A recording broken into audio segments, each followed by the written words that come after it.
My own children sold me off like a piece of old furniture while I pretended to be asleep, listening to every poisonous word that dripped from their rotten mouths. When the old woman finally kicks the bucket at the nursing home, we split everything 50-50, Kevin whispered to Chloe as he counted the stacks of cash he had just pulled from my safe. I hope it doesn't take too long. I'm so tired of pretending to like her, my daughter-in-law replied, that viper I had welcomed into my home like she was my own. There I was, Eleanor, at 66 years old, hiding behind the door of my own bedroom, watching my children plan my death the way other people plan a vacation. Jessica held my will in her dirty hands, laughing because she thought she had been so clever to find where I'd hidden it. Look at this, bro.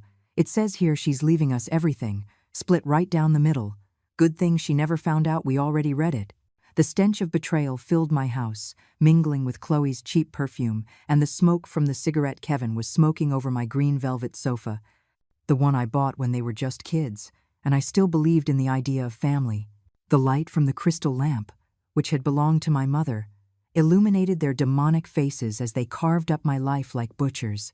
The home in Oregon is already paid for 6 months, Jessica said, checking her phone. By the time the money runs out, she'll be so far gone she won't even know what's happening. The three of them laughed like hungry hyenas, and I felt something die inside my chest. It was not my heart, it was my faith in humanity. Chloe took my pearl necklace from the jewelry box, the very one that had belonged to my grandmother, and put it on, admiring herself in the mirror as if it were already hers. This will go perfectly with my dress for my sister's wedding, she murmured, stroking each pearl, each one holding more history than her entire family tree combined. Kevin clapped like a trained seal. You look beautiful, babe. That necklace always looked better on you than it did on the old woman. The phrase, the old woman, slithered out of my own son's mouth like spit. This was the boy I raised with love, the one I fed with my own milk, the one I nursed back to health when he had pneumonia and the doctors said he might not make it. That same boy was now calling me an old woman, as if I were a piece of trash to be thrown out. My body trembled with contained rage as I watched Jessica open my photo albums and toss them, one by one, into the trash can. 40 years of memories of first smiles, first steps, happy birthdays. It was all going straight into the garbage, as if it had never existed. What's she going to do with photos where she's going? She said with a cruelty that froze my blood. Kevin opened my laptop and started going through my bank accounts with a smile that turned my stomach. Look at this. The old woman has more money than we thought. We can buy that condo on the beach in Florida that Chloe wanted so badly. My daughter-in-law jumped with excitement like a spoiled child. Yes, and we can also take that trip to Europe we could never afford. Europe with my money, a condo with my hard work, luxuries with my sacrifice. All of it paid for with the blood of a woman who worked herself to the bone to give them a better life, who forgot about herself so that they could have everything. And this is how they repaid me, planning my banishment while they spent my inheritance before I was even dead. The clock in the living room struck 11 at night when Chloe asked, "And what if the old woman puts up a fight tomorrow?" Kevin laughed with a malice that made me tremble. It's all taken care of. Dr. Mitchell is going to help us. We'll say she has senile dementia and can't take care of herself anymore. The papers are already drawn up. Dr. Mitchell, my trusted physician, the same man who had looked after my health for 15 years, was also in on the plot. The man I trusted with my pains, my fears, my medical secrets, had betrayed me for a few bucks. My own doctor was going to certify that I was crazy to justify my forced deportation. That night, I could not close my eyes. I lay awake in my bed, the same bed where I had mourned the death of my husband, where I had dreamed of watching my grandchildren grow up, where I had planned to grow old with dignity. Now that bed felt like a coffin where I was waiting for my own burial, while still alive. The morning arrived like a death sentence. I woke up with the bitter taste of betrayal still stuck in my throat, pretending I had slept well when in reality I had spent the entire night plotting how to escape the trap my own children had set for me. The aroma of freshly brewed coffee wafted up from the kitchen, the same coffee I had prepared for them for decades, and now they were making it to celebrate my living funeral. Jessica knocked on my bedroom door with those soft knuckles that once soothed me but now sounded like hammer blows. "Good morning, Mom," How did you sleep?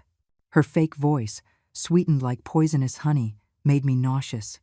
I got up slowly, feigning the fragility they wanted to see, while inside I was boiling with contained fury.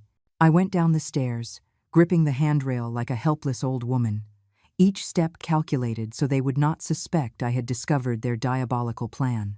The living room looked exactly as it had the night before, but now everything seemed different in the light of day. My furniture, my memories, my entire life felt alien to me, as if it no longer belonged to me. Kevin was sitting in my favorite armchair, reading the newspaper with the calm of someone who has already won the war.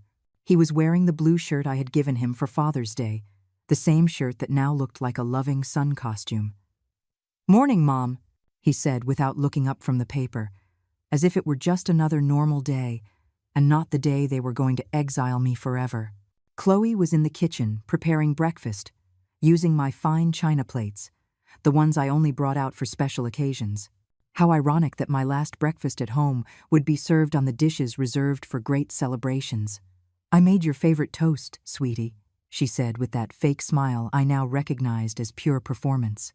I sat at the table where I had eaten breakfast for 30 years, where I had celebrated so many birthdays, where I had cried through so many sorrows, and which would now witness my last meal as a free woman. The bread tasted like cardboard, the orange juice tasted sour. Everything had lost its flavor since I discovered the truth about my children. "Mom, we have a surprise for you," Jessica announced with that sing-song voice she used as a child when she had done something mischievous. She pulled a golden envelope from her purse, the kind used for elegant invitations. "We're giving you a trip to Oregon, to a beautiful place where you'll meet people your own age and you'll be super comfortable." The envelope contained the documents of my sentence, disguised as a gift. Plane tickets, information about the assisted living facility, medical authorizations, all perfectly planned to look like an act of filial love instead of the crime it truly was. The photos of the place showed perfect gardens and bright rooms, but I knew it would be my gilded prison. "I do not want to go anywhere," I told them, my voice as firm as I could make it. "I am fine here, in my house." Kevin slammed the newspaper down on the table with a thud that made the cups tremble. "Mom, you can't live alone anymore. Yesterday you forgot to turn off the gas stove. You could have caused an explosion." A lie. I had never forgotten any such thing. But that would be their excuse to the world. Chloe came over and took my hands with that fake tenderness she had perfected over the years. "Eleanor, my love, it's for your own good. There you'll have nurses 24 hours a day, activities, home-cooked meals, everything you need at your age, at my age," as if 66 years was synonymous with mental incapacity. "Besides," Jessica added, playing with her phone, "we already spoke with Dr. Mitchell, and he agrees. He says you need constant medical supervision." Mitchell's name came out of her mouth like another stab wound. My trusted doctor, the man who knew every one of my ailments, every one of my worries, had betrayed me for money. Kevin got up and started pacing the living room like a caged lion. "The plane leaves this afternoon, Mom. Everything is already arranged. There's no turning back." This afternoon, I had just a few hours of freedom left before being deported like a criminal to a faraway state where I would die alone and forgotten. "And what if I do not want to go?" I asked, already knowing the answer, but needing to hear it from their own lips. The three of them looked at each other with the complicity of criminals who have rehearsed every move. "It's not optional, Mom," Jessica replied with a coldness that chilled me to the bone. "We've already signed all the papers. Legally, we're your guardians now." Guardians. My own children had become my owners while I slept, trusting in their love. They had used my trust, my unconditional love, my blind faith in family to enslave me. Legally, it was the masterstroke of a perfect scam. Chloe went up to my room to help me pack. But really, it was to make sure I did not take anything valuable. She checked every drawer, every corner, every hiding spot where I might have kept jewelry or important documents. "You do not need so many things, Eleanor," she would say, as she separated my life into two piles, what they would let me take and what would stay for them. My family photos went directly into the discard pile. "You'll have activities there to keep you busy. You won't have time for nostalgia," she explained, as she threw away the photo of my wedding, the photo of Kevin's birth, The photo of Jessica's first day of school. 40 years of family history deleted like computer spam. The scent of my home was fading, replaced by Chloe's aggressive perfume and the disinfectant they had used to clean away any trace of my presence. It was as if they were erasing me from the map before I had even left, preparing the stage for a life without Eleanor. The most humiliating moment came when the doorbell rang and Dr. Mitchell appeared with his black medical bag and that smile that once reassured me. "Eleanor, my dear, how are you?" he asked with that syrupy voice I now recognized as pure deceit. He had come to examine me to sign the papers that would certify my supposed dementia, the document that would legalize my kidnapping. "Sit here, Eleanor," he said, pointing to the sofa where I had so many times welcomed my guests. Now I was the unwelcome guest in my own living room. Mitchell opened his bag with the calm of someone who has done this 1,000 times, taking out medical instruments that shined under the light like a butcher's knives. Kevin sat down beside me, taking my arm with that feigned tenderness that disgusted me. "It's okay, Mom. The doctor just wants to check that you're all right for the trip." The trip? What a pretty word to disguise a forced exile. Chloe was recording everything with her phone, creating evidence of their concern for my well-being. "Eleanor, do you remember what you had for breakfast today?" Mitchell asked me while he jotted down my answers in a notepad. Every question was a trap. Every answer another knot in the noose that would legally hang me. "Do you know what day it is today? Do you remember the president's name?" Questions designed to confuse me, to make me doubt my own sanity. Jessica approached with fake tears streaming down her cheeks. "Doctor, yesterday she forgot to turn off the stove. We are very worried. We do not know what else could happen." Lie after lie, constructing an alternate reality where I was a senile old woman who needed to be institutionalized for her own good. "And," Chloe added with a performance worthy of an Oscar, "last night we found her wandering around the house in her pajamas, saying there were burglars. We think she's having hallucinations." Hallucinations? How ironic. The only burglars in this house were the 3 of them, robbing me of my dignity in broad daylight. Mitchell nodded with the false wisdom of someone who had already made his decision before conducting the exam. "It's normal at this age, Eleanor. The brain deteriorates and needs constant supervision." My brain was perfectly fine, fine enough to discover their plan and to plot my revenge. "But doctor," I said with the most trembling voice I could feign, "I feel fine here in my house. I do not want to go anywhere." My words bounced off the walls like screams in a vacuum. No one was listening to me. No one believed me. No one was defending me. It was like being in a trial where all the judges had already decided my guilt. Kevin showed Mitchell a stack of papers he had taken from his briefcase. Power of attorney documents, medical authorizations, papers that turned me into a legal non-person. "We have everything ready, doctor. We just need your signature to make it official." The signature that would bury me alive, that would turn me into a ghost of my own existence. "Eleanor, this is for your own good," Mitchell said to me as he signed each document with that golden pen that gleamed like blood-stained gold. "In Oregon, you will be better cared for. You will have company, activities, everything a person your age needs. A person my age, as if 66 years were a terminal illness." Chloe helped me put on my coat. That black coat I had bought for my husband's funeral and would now wear to my own social burial. "You look beautiful, Eleanor," she lied as she buttoned it up for me as if I were a small child. "You're going to make lots of new friends." The car service was waiting outside with the engine running, like a hearse ready to take me to my final destination. Kevin carried my small suitcase, the one that contained only the bare essentials for survival, while they were left with a house full of memories and treasures accumulated over decades. Jessica hugged me at the door, and for a moment, just for a moment, I felt that perhaps there was a shred of real love in that embrace. "We will visit you soon, Mom," she whispered in my ear. But her words sounded as hollow as a politician's campaign promises. "Take care of yourselves," I said, looking at them one last time, standing in the doorway of my house, knowing it would probably be the last time I would ever see them. Kevin raised his hand in a farewell gesture that seemed more like a papal blessing than a loving son's goodbye. The car pulled away slowly down the street, where I had lived my entire adult life, where I had raised my children, where I had planned to grow old surrounded by family love. Now that street was becoming a memory, a mental photograph I would have to preserve forever. Chloe was already in the garden watering my plants, as if she were the new owner of the house. Kevin had gone back inside, probably to start planning the sale of my furniture. Jessica waved until the house was out of sight, feigning sadness until the very last second. During the ride to the airport, the driver tried to make conversation. "Going on vacation?" he asked, looking at me in the rearview mirror. "Something like that," I replied, because how could you explain to a stranger that your own children had sold you off like old cattle? How could you tell him you were on your way to a disguised exile? A gift? At the airport, Kevin handed me the travel documents like a travel agent. "Everything's in order, Mom.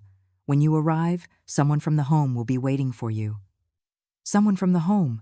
I did not even know the name of the person who would receive me at my new prison. Nor did I care anymore.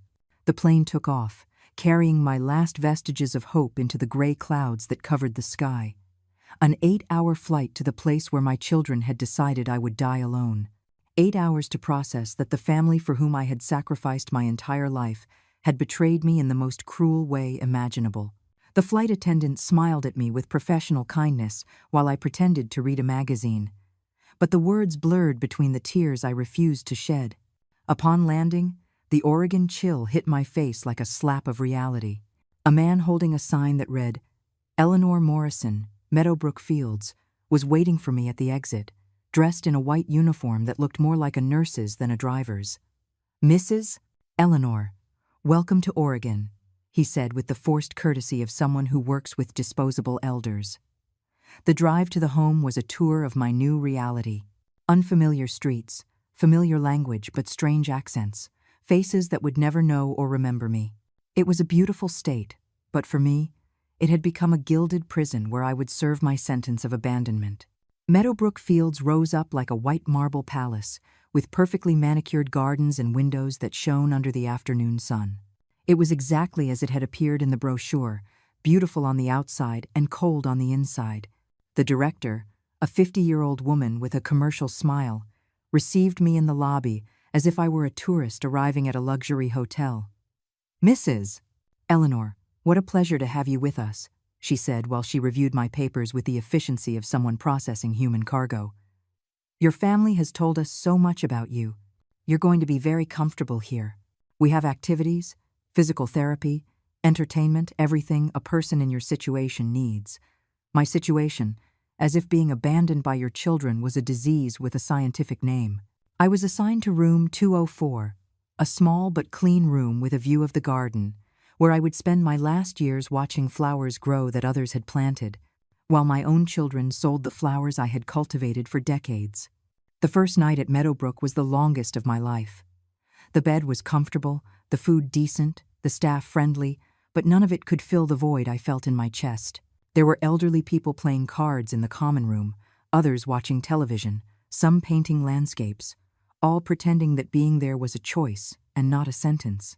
Mary, my roommate, was 80 years old and had been at the home for 3 years. "It hurts at first," she told me as she prepared for bed, "but you get used to it. The children have their own lives. We've already done our time." Her resignation filled me with more pity than anger, as if she had accepted that being a mother was a temporary job with an expiration date. During the first few weeks, I tried calling Kevin and Jessica, but they always had excuses. "We are so busy with work, Mom. We will call you next week. We cannot talk right now." Little by little, I began to understand that my deportation also included my social death, my gradual elimination from their lives until I became a ghost of the past. The letters I wrote to them came back unopened. The emails bounced back as if my address had been blocked. It was as if Eleanor Morrison had died the day she boarded that plane. As if the woman who had raised them, fed them, educated them, and loved them unconditionally had never existed. One afternoon, while walking through the gardens of the home, I overheard a nurse talking on the phone about a resident whose family had sold her house without telling her. "It's what always happens," she said with the casualness of someone who has seen this 1,000 times. "They bring them here and then forget they exist." Her words froze my blood because I knew she was talking about me. That night, I decided to do something I should have done from day one. Call my lawyer back in Chicago. Patricia Chen had been my legal advisor for 15 years, a woman of integrity who knew all my assets, all my investments, all my important documents. If anyone could help me, it was her. "Eleanor, where are you?" was the first thing she asked when she heard my voice. "Your children came to my office saying you had died of a heart attack in Oregon. They even brought a forged death certificate." The world collapsed around me. My own children had legally killed me to speed up the inheritance. "Patricia, I am alive, and I need your help," I said, my voice breaking. I told her everything: the deception, the nursing home, the fake documents, the sale of my house, the entire diabolical plan they had executed with military precision. Every word that came out of my mouth sounded like a horror movie. But it was my reality. "Eleanor, this is extremely serious. If they presented a false death certificate, they've committed fraud. But I need you to come back to Chicago so we can act legally." "Come back?" The word sounded impossible from my Oregon prison. But Patricia was right. I could not fight from a distance. "How can I get out of here if legally?" "I'm incapacitated?" I asked, feeling despair drown me. "Leave that to me," she replied with a determination I had always admired in her. "I'm sending a legal representative to Oregon. This is not going to stand." For the next few days, I pretended to be adjusting to the home. All the while, I was planning my escape. I smiled during group activities, participated in therapy sessions, ate in the common dining hall. My mind was working at full speed, planning my revenge. Patricia's representative arrived the following week, a lawyer named Ricardo Mendoza, who reviewed all my documents and confirmed what we already knew. My institutionalization had been based on forged papers and perjured testimony. "Mrs. Eleanor, you are here illegally. This is kidnapping disguised as medical care." Ricardo Mendoza worked like a private detective for 2 weeks, gathering evidence of the scam my children had mounted with the precision of professional criminals. Every day that passed in the home, I pretended to be the resigned old woman they expected, but inside I was boiling with rage and planning every move of my counterattack. "Eleanor, this is worse than we thought. Ricardo told me during one of our secret meetings in the garden. Your children not only faked your death, but they've already sold your house, emptied your bank accounts, and are living like millionaires with your money." Every word was another stab in my already shattered heart. Patricia called me every night to coordinate the rescue operation. "We need you to come back without them finding out. If they discover you're alive ahead of time, they'll hide the evidence, and it will be impossible to recover your assets." It was a race against time, where every second counted. My plan began to take shape when I discovered that the home had a computer for residents to use. At night, when everyone was asleep, I would sneak down to check my bank accounts online. What I saw confirmed my worst suspicions. My life savings had vanished, transferred to accounts I did not recognize. Kevin had opened accounts in the names of shell companies to launder my money. Chloe had bought the beach condo she had always dreamed of, using my savings as if they were her own. Jessica had paid for her children's private university tuition with the money I had saved for my own medical expenses. It was a systemic betrayal, planned down to the last detail. But my most devastating discovery came when I found Chloe's social media profiles. She had posted photos of my house completely remodeled, with new furniture bought with my money. In one photo, she was toasting with champagne in my garden, celebrating the new chapter of their lives. The comments from her friends congratulated her for finally being free of the toxic mother-in-law. Jessica had been even more cruel in her posts. She uploaded a crying video, talking about how incredibly difficult it had been to lose her mom to dementia, and thanking her followers for their support during this trying time. 500 people had commented, sending condolences for my supposed mental illness. That night, I could not sleep. Seeing how my own children had turned my destruction into social media content filled me with a rage I did not know existed within me. But that rage transformed into cold determination, into a revenge plan that would be as perfect as their scam had been. Ricardo brought me encouraging news the following week. "Patricia has already filed a criminal complaint for fraud, forgery, and embezzlement. She also got a court order to freeze all bank accounts associated with your name." The wheels of justice were beginning to turn, slowly but relentlessly. "But Eleanor," he added seriously, "we need you to come back soon. The investigation will move much faster if you're present to testify." Returning meant facing my children, looking them in the eyes, knowing what they had done. Faking surprise when they saw me resurrected from the dead. My escape from the home was easier than I expected. Ricardo had arranged all the legal paperwork to prove that my confinement had been fraudulent. The director of Meadowbrook Fields apologized 1,000 times, explaining that they had acted in good faith based on documents that appeared legitimate. "Mrs. Eleanor, we are so terribly sorry about this situation. This has never happened at our institution before." End quote. The flight back to Chicago was completely different. I was no longer a defeated old woman being deported by her children, but a 66-year-old woman planning the sweetest revenge of her life. Every mile that brought me closer to home was a mile closer to justice. Patricia was waiting for me at O'Hare Airport with a smile I had not seen since before I discovered the betrayal. "Eleanor, you look radiant," she said, hugging me as if I were a sister returning from war. Ready to give those ungrateful children the surprise of their lives? During the drive into the city, Patricia updated me on everything she had discovered during my absence. Kevin had bought a luxury car. Chloe had gotten a full facelift at the most expensive clinic in the city. Jessica had completely remodeled her house. "All with your money, Eleanor, but they can't touch another cent. And they know I am back?" I asked, feeling my heart race with excitement. "They have no idea. Officially, you're still dead to them. They're going to get the shock of their lives when you walk into the legal hearing next week." Patricia had booked a hotel for me near downtown, where I could prepare for the final confrontation without my children suspecting a thing. "Eleanor, I want you to know that during these months, I've been collecting evidence. I have audio recordings, screenshots, bank statements, everything we need to prove their guilt."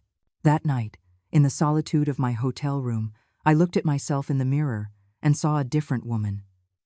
The months in Oregon had toughened me, had given me a strength I did not know I had. I was no longer the naive Eleanor who trusted blindly in family love.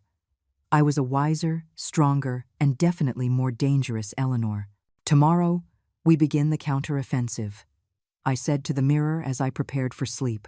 For the first time in months, I slept like a baby, knowing that justice was on my side and that my ungrateful children were about to receive the most expensive lesson of their lives. The morning of the confrontation arrived like a sunrise of justice. Patricia had planned everything with the precision of a general preparing for a decisive battle. "Eleanor, today your children are going to find out that they killed the goose that laid the golden eggs. But the goose has been resurrected, and she is furious," she said as we reviewed the documents one last time in her office. The plan was perfect. Kevin and Jessica had been summoned to the lawyer's office to sign the final papers for their dead mother's estate. They believed they were going to receive the deeds to additional properties they had discovered among my documents. Greed had blinded them so much that they suspected nothing when Patricia called them in for an urgent meeting. "Are you ready for this?" Patricia asked as we walked towards the conference room. My heart was beating like a war drum, but my mind was as cold as steel. "More than ready. I have waited months for this moment." We arrived early and positioned ourselves strategically. I would be hidden in the adjoining office, listening to everything through the slightly open door, waiting for the perfect moment to make my triumphant entrance. Patricia had a recorder on her desk and cameras installed to document the entire meeting. At 10 o'clock sharp, I heard the familiar voices of my children in the hallway. Kevin was speaking with that new money arrogance he had developed while spending my money. "I hope this is the last signature. I'm already sick of all this paperwork," he said, his expensive leather shoes echoing against the marble floor. Jessica laughed with that fake laugh she had perfected to hide her wickedness. "At least we're finally done with this whole process. Mom would have been proud to see us handling her affairs so well." Proud. The word made me sick. I would be proud to see them rot in prison for being thieves and emotional patricides. Chloe came in complaining about the traffic, carrying a designer handbag that cost more than a working family's monthly salary. "How much longer is this going to take?" "I have a spa appointment at 12. A spa appointment paid for with my money, of course. While I had spent months eating nursing home food and sleeping in a borrowed bed, Patricia greeted them with a professional smile that perfectly concealed her true intentions. "Good morning, family. Thank you for being so punctual. We have some important matters to resolve regarding Mrs. Eleanor's estate." "More matters?" Kevin asked with the impatience of someone who thinks he has already won. We thought we were done with all the legal formalities. His voice sounded annoyed, as if bureaucracy were a minor obstacle in his perfect robbery plan. Well, Patricia replied, arranging the papers on her desk. Some irregularities have come up that we need to clarify before we can proceed with the final transfers. The word irregularities hung in the air like a bomb about to explode. Jessica leaned forward with that feigned curiosity she used when she wanted to appear innocent. What kind of irregularities? We have been completely transparent throughout this whole process. As transparent as mud, I thought from my hiding place. You see, Patricia continued with the calm of a hunter stalking her prey, we have received information suggesting that the death certificate that was initially presented may have some inconsistencies. The words fell like stones into a silent pond. The silence that followed was so thick you could cut it with a knife. I heard Kevin shifting nervously in his chair, Chloe holding her breath for a second, Jessica clearing her throat, trying to buy time to process the information. Inconsistencies? Kevin repeated, his voice trying to sound confident but trembling slightly. I do not understand what you mean. The certificate was issued by the hospital in Oregon where Mom died. Every lie that came out of his mouth was another confession of his guilt. Patricia opened a thick folder full of documents she had been preparing for weeks. Indeed, a hospital in Oregon did issue a certificate, but it turns out the person who died in that hospital was named Eleanor Morris, not Eleanor Morrison, like your mother. The sound of papers falling to the floor told me someone had lost control of their documents. Probably Jessica, who had always been the more nervous of the two when it came to maintaining elaborate lies. It must be a clerical error, Chloe stammered with that high-pitched voice she used when she was scared. Hospitals make mistakes all the time, especially with out-of-state patients. Every word she spoke sank them deeper into their own legal grave. How funny you should mention that, Patricia replied with a smile I could not see but could feel in her voice. Because we also contacted Meadowbrook Fields in Oregon directly, where your mother was supposedly staying. The silence filled the room again, but this time it was different. It was the silence of terror, of criminals who feel the trap they built closing in on them. I could imagine their pale faces, their sweaty hands, their brains working desperately to find a way out. And what did they tell you? Jessica asked, in a voice so small I could barely hear it from my hiding place. It was the voice of a little girl who knows she has been caught doing something very, very wrong.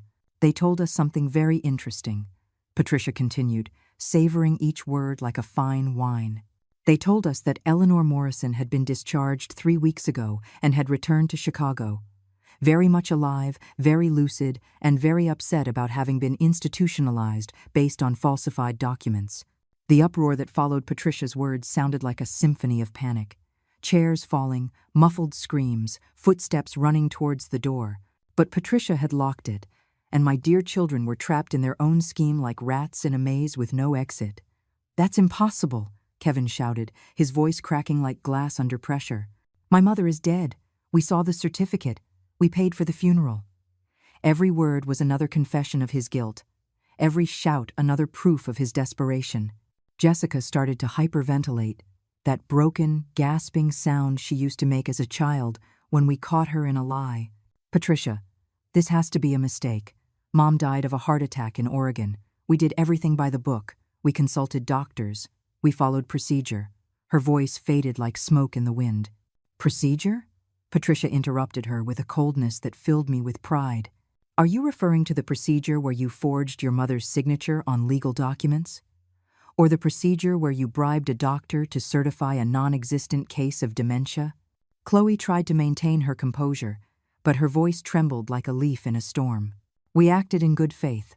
Eleanor was sick, confused. She couldn't take care of herself. Everything we did was for her own good. For my good. What refined cynicism. To wrap their greed in words of filial love. It was my moment. The moment I had dreamed of during all those cold nights in the Oregon home. During all those days of humiliation and abandonment.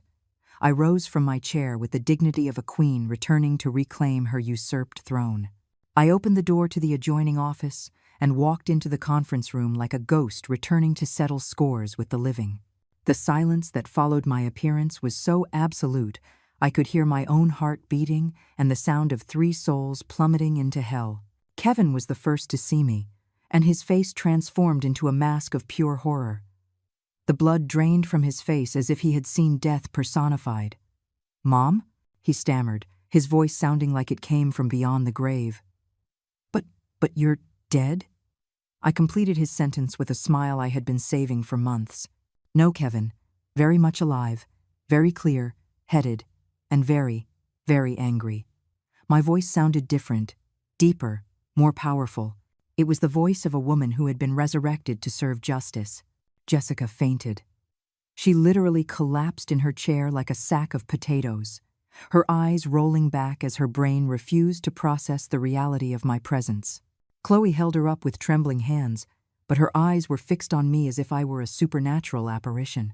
Eleanor, my love," Chloe stammered, trying to muster that fake smile she had so perfected. "What a joy to see you! We thought that you had." Her voice broke because she could not complete the lie in the face of the living evidence of my existence. "You thought I had died," I said, walking slowly around the table like a predator stalking its prey. "Or perhaps you hoped I had died, because there's a very big difference between those two things. Wouldn't you agree?" Kevin tried to stand up, but his legs would not support him. "Mom, we can explain everything. There was a misunderstanding, a mix-up with the papers." His voice sounded like that of a small child begging for forgiveness after breaking something valuable. "A misunderstanding?" I repeated with a laugh that came from my soul. But it was not a laugh of joy, but of pure justice. Was calling Dr. Mitchell to certify my dementia a misunderstanding? Was emptying my bank accounts a misunderstanding? Was selling my house a misunderstanding? Patricia opened another folder and began to spread photographs across the table. They were screenshots from my children's social media accounts, photos of their luxury purchases, videos of their celebrations, irrefutable evidence of how they had celebrated my supposed death while spending my money. "Look at this," Patricia said, pointing to a photo of Chloe toasting with champagne in my garden. "Here's Chloe celebrating her new life on the very same day you had me committed in Oregon." Was that also a misunderstanding? Jessica had regained consciousness but seemed to be in shock. Her eyes darted from my face to the photographs, as if trying to process 2 incompatible realities. "Mom, we thought it was for the best. The home was very nice. It had good care. The best for me?" I exploded with a rage I had been holding in for months. "The best for me was to die alone and abandoned in a strange state while you spent my life savings? The best for me was for you to fake my death to speed up the inheritance?" Kevin tried one last desperate move. "Mom, we can fix everything. We can give it all back to you, the house, the money, everything." It was a mistake, a moment of confusion. His voice cracked with every word, like a castle of cards collapsing piece by piece. "Give it back?" I laughed with a bitterness that came from the depths of my heart. "Are you going to give me back the months of humiliation? Are you going to give me back the nights I cried, thinking my own children had forgotten me forever? Are you going to give me back the trust I had in my family?" Patricia approached my children with a final folder, the thickest of all. "This is the criminal complaint we have filed against you: document fraud, embezzlement, forgery of public documents, and kidnapping. Each of these crimes carries a minimum sentence of 5 years in prison." The sound that came from Kevin's throat was like the whimper of a wounded animal. Chloe began to cry, but they were not tears of repentance, but of self-pity, tears for her ruined future, not for the harm they had caused me. Brenda was the first to try the path of supplication, falling to her knees before me, as if she were a penitent seeking divine absolution. "Mom, forgive us, please. We made a terrible mistake, but we're your family. You can't destroy us like this." Her tears wet the marble floor, but I had cried oceans in Oregon, and my tears had run dry forever. "Family?" I repeated the word as if it were poison in my mouth. "Families take care of each other. They protect each other. They love each other unconditionally. You treated me like garbage that needed to be thrown as far away as possible." My voice was serene, but each word was laden with months of accumulated pain. Kevin tried to approach me with his arms outstretched, as if a hug could erase months of betrayal. "Mom, I know we made mistakes, But we can start over. We're your blood, you can't forget that. Blood. How ironic that he would mention blood when he had drained all of mine without anesthesia. My blood, I murmured, looking at him with a mixture of pity and contempt. My blood that I nourished for 9 months in my womb, that I raised with love, that I protected from all the dangers of the world. And in the end, my own blood was what poisoned me. His words bounced off my ears like stones against a steel wall. Patricia spread the complete inventory of everything they had stolen across the table. The house sold for $1 million. Bank accounts emptied for a value of $400,000. Jewelry sold. Antique furniture auctioned off. Even my car had been sold. The total amounted to nearly $1.5 million that they had squandered in 6 months. Look at this detail, Patricia said, pointing to a specific line in the document. They spent $20,000 in a single night at a casino in Las Vegas. $20,000 that Eleanor had saved by working 18-hour days for years. Each number was another stab at my already wounded dignity. Chloe tried the victim strategy. Eleanor, I was just following my husband. Wives have to support their husbands, don't they? I never wanted to hurt you. How convenient to become a victim when they had been my executioners for months. Marital support? I confronted her with a gaze that could melt steel.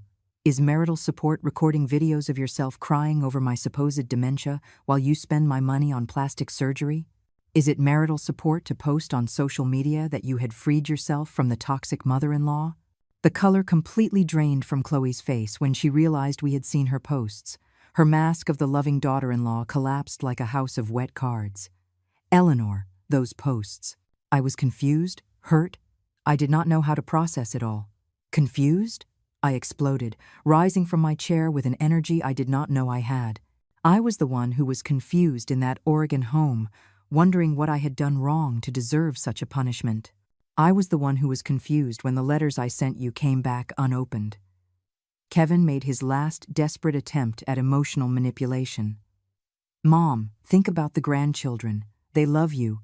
They can't grow up knowing that their grandmother sent their parents to prison. The grandchildren. Of course, he would use the children as a human shield as his last resort. The grandchildren. I repeated with infinite sadness. The same grandchildren you told that I had died. The same grandchildren who cried at my fake funeral while you pretended to be sad. Are you going to explain to them that their grandmother came back to life, or that their parents are liars? Patricia then revealed the coup de grace. Eleanor, there's something else you need to know.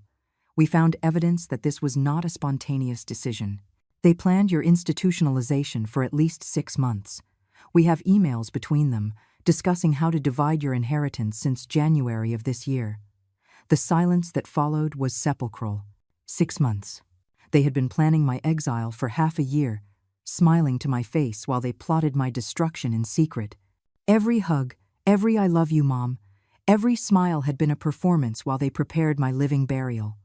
6 months, I repeated, feeling something definitively break inside my heart. 6 months of pretending to love me while you planned how to get rid of me. 6 months of Judas kisses on my cheek. It was the most perfect betrayal, the cruelest, the most calculated. Jessica tried one last desperate lie.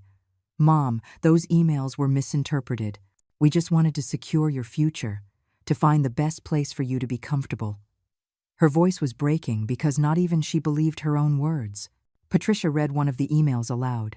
I've already researched 3 homes. The one in Oregon is perfect because she won't know anyone and will be completely isolated. I figure in 2 years, maximum, we'll be free. The email was signed by Kevin and sent to Jessica with a copy to Chloe. 2 years, maximum. I repeated the words, as if they were a death sentence. You calculated that in 2 years I would be dead from sadness and abandonment. What mathematical precision to measure your own mother's time of agony. My voice sounded hollow, as if it came from a tomb. Eleanor, Patricia said, taking my arm with the tenderness my own children had denied me. Do you want to proceed with the criminal charges, or would you prefer we resolve this civilly? It was my moment to decide between legal justice and personal revenge. I looked at my 3 executioners trembling before me, hoping that my motherly love would be stronger than my thirst for justice. For 66 years, I had been Eleanor the mother, Eleanor the protector, Eleanor the one who forgives everything. but that Eleanor had died in that nursing home in Oregon. Proceed with all charges, I said with a firmness that surprised even myself. I want them to pay for everything they did to me. Every tear, every sleepless night, every moment of humiliation. It was my complete resurrection, my transformation from victim to avenger. 6 months after that day in the lawyer's office, I wake up every morning in my new house by the sea, a house I bought with the money I recovered from my traitorous children. The sound of the waves crashing against the rocks is the only music I need to accompany my morning coffee, served in porcelain cups I chose myself, without the pressure to please anyone but me. Justice moved slowly but relentlessly. Kevin was sentenced to 8 years in prison for aggravated fraud and forgery of documents. Chloe received 6 years as an accomplice, and her beach condo was seized to pay for restitution. Jessica, being considered less culpable, received 5 years of probation and community service at a nursing home. What poetic irony that she now has to care for abandoned old people every single day. I recovered every cent of my stolen money, plus the interest and penalties the judge deemed fair. $1.5 million returned to my accounts, but more important than the money was recovering my dignity. Patricia became not only my lawyer but my closest friend, the sister I never had, but that fate gifted me in my golden years. My new will is a legal masterpiece. My entire estate will be divided among 5 charities that help elderly people abandoned by their families. My children will each receive exactly $1, so they can buy a piece of gum and remember the bitter taste of betrayal, as I wrote in a special clause that Patricia drafted with a malicious smile. The letters of supplication arrived for months, first from prison, then through lawyers, then through common friends trying to be mediators. They all ended up in the same fireplace where I burn logs every night, while I read books I never had time to enjoy when I was a devoted mother. The fire consumes their words, just as they consumed my love. The grandchildren were the hardest part to process. Their other grandparents gradually explained the truth to them, and now they understand that Grandma Eleanor is not dead, but she is also not available to those who betrayed her. It is a harsh but necessary lesson about the consequences of family actions. I hope that one day they will understand that I protected their ethical future more than their emotional comfort. My daily routine is simple and perfect. I wake up with the sun. I water the plants in my garden that grow freely, without the pressure of impressing fake visitors. I read for hours in my hammock, under the shade of a tree I planted the day I moved here. In the afternoons, I paint watercolors of the seascape, something I always wanted to do but never had time for because I was busy being the perfect mother to imperfect children. The neighbors know me as Mrs. Eleanor, the mysterious lady who came from the city with a story that no one fully knows but everyone respects. I greet them cordially. I help when they might need me, but I guard my privacy like a treasure I learned to value after decades of family invasion. Mitchell, my traitorous doctor, lost his medical license and faces criminal charges for falsifying medical documents. His practice closed, his patients abandoned him, and now he works as a health insurance salesman. Life has its own way of delivering justice beyond the courts. At night, when the sun sets, painting the sky orange and pink, I sit on my terrace with a glass of red wine and reflect on the woman I was and the woman I have become. The first lived for others, sacrificed everything for family love, believed that being a mother was synonymous with being a martyr. The second lives for herself, loves without sacrificing herself, and understands that respect is earned with clear boundaries. I feel no resentment. Resentment is a poison one drinks hoping others will die, and I chose to live fully instead of dying slowly of bitterness. I feel justice, I feel peace, I feel freedom. My children taught me the most valuable lesson of my life, that unconditional love only works when it is reciprocal. Sometimes people ask if I miss them. The answer is complex. I miss the children they were, not the adults they became. I miss the illusions I had about them, not the reality of who they proved to be. It is like missing a book that turned out to have a terrible ending. You miss the hope, not the disappointment. My new will includes a letter to be read after my natural death.